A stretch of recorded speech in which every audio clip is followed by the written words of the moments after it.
Jai Shri Ram. See, we have to make every effort to improve our conversational English. And the best way to do it is to simply repeat sentences after me.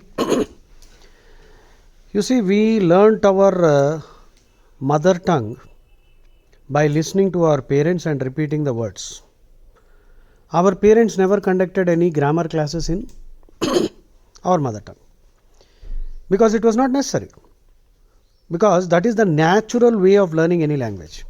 The natural way of learning any language is to simply listen, repeat, and if you continuously listen and repeat over a sustained period of time, sustained ante for a long time, sustain ఇప్పుడు sustain SUSTAIN, sustain అంటే last for a long time.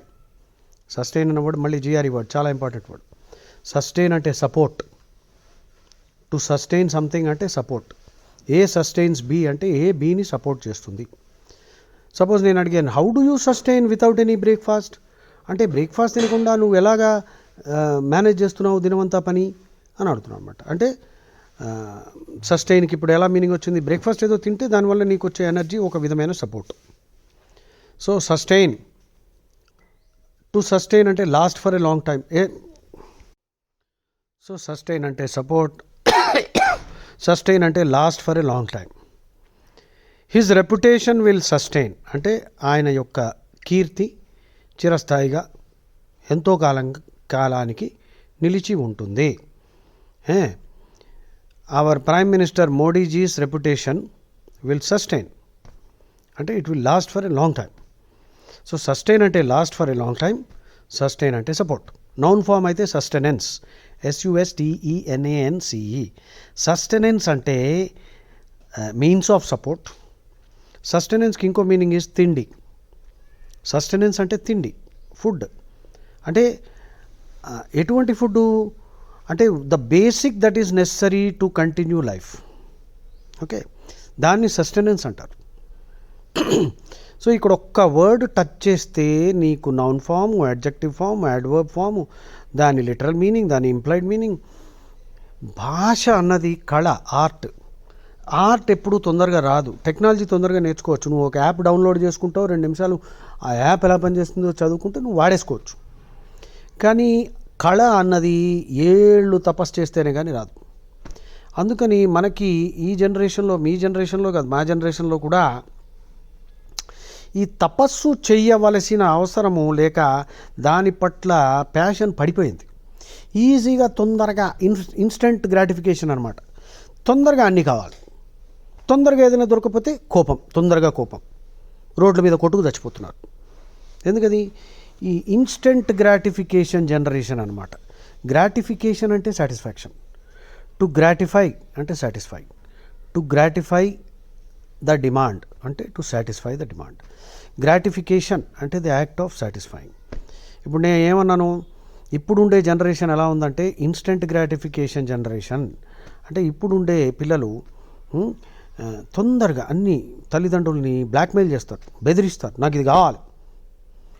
అది ఇవ్వకపోతే తల్లిదండ్రులు భయపడతారు, ఈడేమైనా suicide చేసుకుంటాడేమో. అందుకని తల్లిదండ్రుల్ని బెదరగొట్టి అన్నీ తొందరగా కావాలి. ఈ హ్యాబిట్ ఎంత దరిద్రపు హ్యాబిట్ అంటే జీవితంలో పనికొచ్చేవి ఏది తొందరగా రావు, పనికిరానివి తొందరగా వచ్చేస్తాయి. అందుకని కష్టపడాలి, తప్పదు, తపస్సు చేయాలి. తపస్సు మనం తెలుగులో వాడుతున్న వాడికి ఇంగ్లీష్ ఈక్వలెంట్ ఏంటి? ఆస్టియరిటీ. AUSTERITY, అండర్టేకింగ్ ఆస్టియరిటీస్ అనాలి తెలుగులో. తపస్సు చేయాలి. తపస్సు అంటే ఏదో కొండెక్కి తలకిందుల వేలాడడం కాదు. ఒక కళ నేర్చుకోవాలంటే 20 ఏళ్ళు సాధన చేయాలి. భాష మీద పట్టు రావాలంటే ఎన్నో ఏళ్ళు సాధన చేయాలి. నీకు ఇంగ్లీష్ మీద పట్టు రావాలంటే నా దృష్టిలో మినిమం నేను చెప్పినట్టుగా 1 ఇయర్ కింద మీద తపస్సు చేసి 24 గంటలు ఈ భాష మీద పడి ఉన్న పుస్తకాలు చదివి రిపిటేషన్ మాట్లాడాలి. ఉత్తే చదివితే మళ్ళీ రాదు. లౌడ్ రీడింగ్ చేయాలి. తర్వాత మంచి టీచర్ నాలాంటి వాడు దొరికితే నీకు చెప్పినట్టుగా నువ్వు పాటించకపోతే మళ్ళీ దండగా. నేను ఇంత కృషి చేసిన తర్వాత నువ్వు నీ కృషి, నా కృషి 20% అయితే 80% నీది. నేను 20% చక్కగా చేస్తాను, నువ్వు నీ 80% చేయకపోతే ఇదంతా వేస్ట్. అండర్టేకింగ్ ఆస్టియరిటీస్ అనాలి. ఎలాగా? ఇంగ్లీష్లో తపస్సు చేయాలి అని అంటే you have to undertake several austerities, ఎన్నో విధాలుగా తపించాలి. అప్పుడు కానీ ఏదన్నా కళ మనకి వస్తుంది, లేకపోతే రాదు. సో ఇప్పుడు మనం ఎన్నో డిస్కస్ చేసాం. Now will start. సో ఎలా స్టార్ట్ చేద్దాము? నేనేమనుకుంటున్నానంటే కొన్ని సెంటెన్స్లు నేను చెప్తా, మీరు వెంటనే రిపీట్ చేయాలి. ఓకే, కామన్గా tell us something about your self అంటారు ఇంటర్వ్యూస్లో. ఓకే, ఇప్పుడు మనం ఫస్ట్ లెసన్ ఇది. నేను ఎక్స్పెరిమెంట్ చేస్తూనే ఉంటాను, ఎందుకంటే ఏ విధంగా మీతోటి మంచి ఇంగ్లీషు మీకు నేర్పించాలి. కన్వర్జేషనల్, మనం తెలుగులో మీరు ఎట్లా మాట్లాడుతున్నారు అలా ఇంగ్లీష్లో మాట్లాడగలగాలి. అది ఈజీ టాస్క్ కాదు. దానికి ఇంగ్లీష్, స్పోకెన్ ఇంగ్లీష్ క్లాసులు, కోర్సులు పెట్టేస్తూనే ఉంటారు. మనము కొంత ఎక్స్పెరిమెంట్ చేసి ఏ విధంగా మనం మాతృభాష ఎట్లా నేర్చుకున్నాం విని మాట్లాడాం, అదే టెక్నిక్ తోటి మనం మెల్లిమెల్లిగా మెట్టులు ఎక్కొచ్చు. సో అందుకని నేను నా ప్రయత్నాలు చేస్తున్నాను. నేను ఎంతోమందికి స్పోకెన్ ఇంగ్లీష్ నేర్పించాను, కానీ నేను ప్రతిసారి ఎక్స్పెరిమెంట్ చేస్తూనే ఉంటాను. కొత్త మెథడ్ ఏమైనా, ఇంకా మంచి మెథడ్ ఏమైనా దొరుకుతుందా. ఇప్పుడు దీంతో మొదలు పెడతా. Tell us something about yourself అని ఇంటర్వ్యూలో ఎవడో ఖచ్చితంగా నిన్ను అడుగుతాడు. లేపు IELTSలో కూడా, టోఫెల్లో కూడా ఒక టాస్క్ ఉంది, స్పీకింగ్ టాస్క్లో you have to say something about your self. అందుకని నేను ఇది ఒకటి తయారు చేశా. ఇప్పుడు మై ఫుల్ నేమ్ ఈజ్, నేను నా గురించి చెప్పాను అనుకో, ముచ్చిమిల్లి కృపాశంకర్. ఇప్పుడు నువ్వు రిపీట్ చేయి. My full name is, repeat చేయి సెంటెన్స్. సో ఇప్పుడు my full name is Muchimilli Kripashankar అని నేను చెప్పాను. అలాగే నువ్వు ఇంటి పేరుతోటి, ఇంటి పేరుకి ఇంగ్లీష్ వర్డ్ ఏమిటి? కాగ్నోమెన్, COGNOMEN, కాగ్నోమెన్ అంటే సర్నేమ్. ఇప్పుడు అమెరికన్స్ ఉన్నారనుకోండి, వాళ్ళు సర్నేమ్ ఆఖరికి చెప్తారు. జార్జ్ బుష్ అంటాడు. బుష్ అన్నది వాడి ఇంటి పేరు అనమాట, సర్నేమ్ కాగ్నోమెన్ ఇంటి పేరు. వాడి తండ్రి పేరు జార్జ్ బుష్, తండ్రి పేరు ఏమిటి? ఏదో బుష్ వాడు కూడా. సో అలా బుష్ అనేది ఆఖరికి వస్తుంది వాడికి.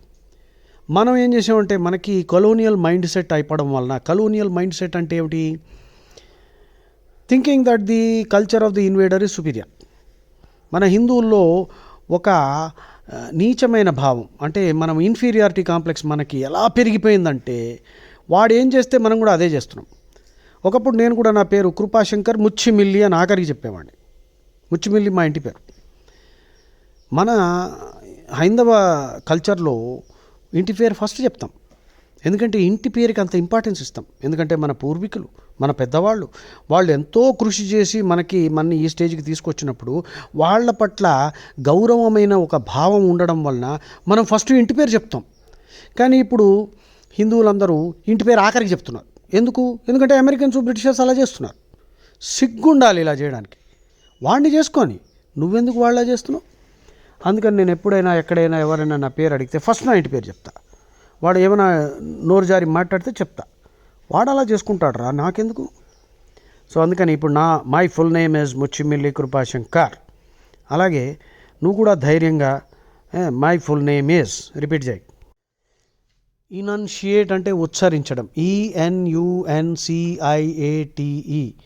ఇనన్షియేటింగ్ అంటే pronouncing clearly.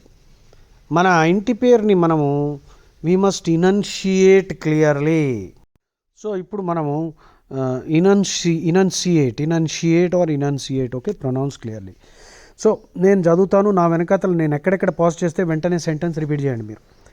My full name is Mucchimilli Krupashankar. నీది సర్నేమ్ తోటి నువ్వు చెప్పు ఇప్పుడు, గట్టిగా చదువు. My full name is Thoutam Sai Kiran. నువ్వు? మై ఫుల్ నేమ్ ఇస్ గట్టు Siddharth. Gattu, GATTU. Gattu Siddharth. Okay. I am a native of Hyderabad. Repeat. I am a native of Hyderabad. నువ్వు? I am a native of Hyderabad.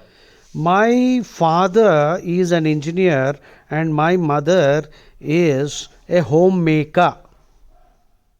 Me father ఏంటి చెప్పు? My father is a medical rep. My mother is a homemaker. Homemaker. అని రాకూడదు, flow రావాలి. నువ్వు repeat చేయి. My father is a My father is an employee at OU University and my mother is a homemaker. Okay.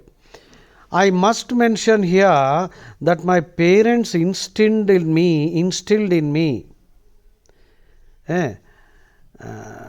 మళ్ళీ మొత్తం sentence నేను చదువుతా, శ్రద్ధతో విని శ్రద్ధతో మొత్తం సెంటెన్స్ నేను చదివినట్టుగా ఎక్కడెక్కడ నేను ఒత్తి నొక్కి చెప్పానో అట్లాగే చెప్పాలి. అందుకని శ్రద్ధగా వినం. I must mention here that my parents instilled in me a certain zest for life very early in my childhood, which sustains my keen interest in learning and openness to new ideas. Chadu. I must mention here that my parents instilled in me a certain Zest.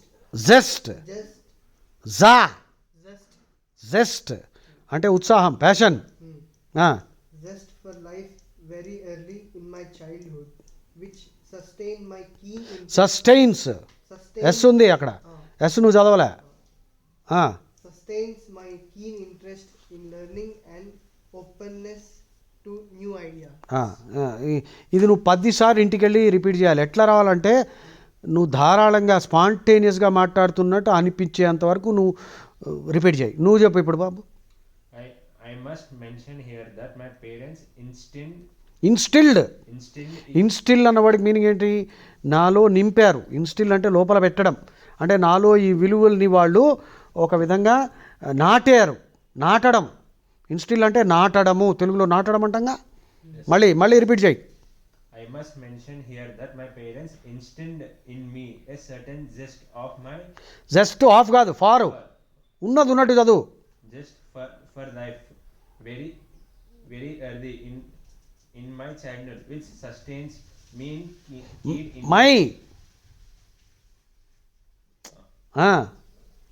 which sustains my keen interest in learning and openness to new ideas. అబ్బా నువ్వు ఎంత హక్లా అట్లా రావద్దు, flow. మీరు నేను చెప్పిన day 1 చెప్పాను మీరు లౌడ్ రీడింగ్ చేయాలని. ఇంతవరకు మీరు చేయలేదని నాకైతే అర్థమైంది. నాకు తెలుసయ్యా బాబు, మీరు తపస్సు చేయటం లేదు. తపస్సు చేయకుండా ఈజీగా జీవితంలో రాదు. నువ్వు నేను చెప్పినట్టు ఇప్పటికైనా నేను చెప్పినవన్నీ పాటించు. ఈ సెంటెన్స్ ఇంటికి పోయి 15 సార్లు చదువు. ఎట్లా రావాలి? ఫ్లోలో రావాలి. మధ్యలో అదేంది అది? నేను ఎట్లా చదువుతున్నా, నువ్వు ఎట్లా చదువుతున్నావు. మళ్ళీ ఇప్పుడు నేను నెక్స్ట్ చదువుతున్నా. నేను నా స్కూల్ పేరు చెప్తాను, నువ్వు నీ స్కూల్ పేరు చెప్పుకోవాలి. అంతే, శ్రద్ధగా విను. I completed schooling at Little Flower School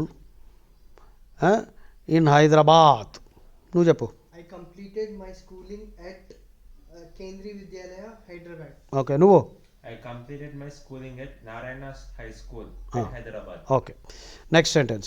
At school I was academically ఏం పెడదాం ఇక్కడ? అకాడమికలీ వెరీ ఒక్క నిమిషం.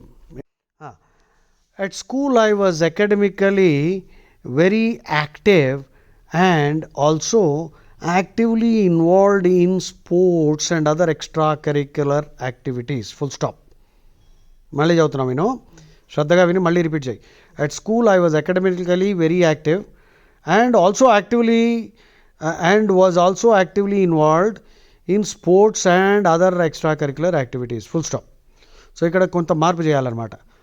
టెక్స్ట్లో కొంత గ్రామర్. ఇప్పుడు నేను చెప్పింది రిపీట్ చేయి. At school, repeat. At school I was academically very active and was also actively involved in sports and other extracurricular activities. Full stop. అక్కడ ఫుల్ స్టాప్ పెడదాం.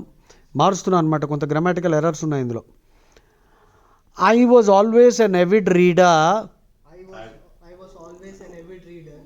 reader of comics and other books. So comics avid అంటే ఏమిటి? Passionate. Avid అంటే greedy అని dictionary చెప్తుంది. Negative word కాదు, ఇది positive.